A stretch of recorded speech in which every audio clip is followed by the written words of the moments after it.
মানুষ আপনাকে পছন্দ করবে কিনা, আপনার কথা শুনবে কি অপেক্ষা করবে, সবকিছুর চাবি রয়েছে আপনার আচরণে। আজকে আমি বলবো এমন 6টি শক্তিশালী মানসিক কৌশল যা ডেল কার্নেগি বিখ্যাত বই how to win friends and influence people আমরা এই বই থেকে প্রথম যেটা আমরা বুঝতে পেরেছি সেটি হচ্ছে মানুষকে গুরুত্ব দেওয়া। এই পৃথিবীর সবাই চায় মানুষ তাকে গুরুত্ব দিক।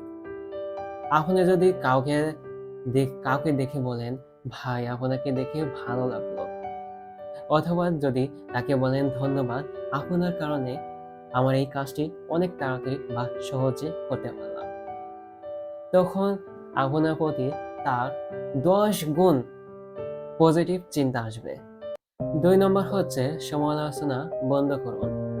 ডেল কার্নেগি বলেন, সমালোচনা মানুষকে বদলায় না, বরং এটা শত্রু বানায়। কারো ভুল ধরিয়ে দেওয়ার আগে আপনি সত্যিভাবে জেনে নিন আসলে কি সে ভুল করেছে কিনা। তাই সমালোচনা নয়, তাকে বোঝার চেষ্টা করুন, মানুষ আপনার কথা শুনবে।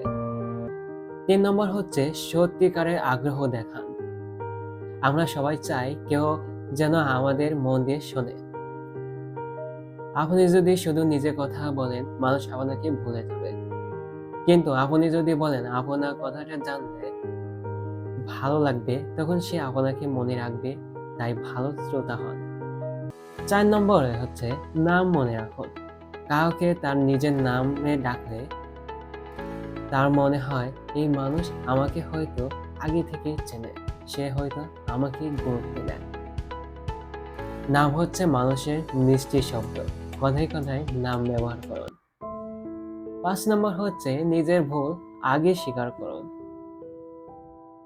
আপনি যদি বলেন আমি ভুল করেছি, এটা আমার ভুল ছিল, তখন অন্য মানুষ আপনার প্রতি সম্মান দেখাবে।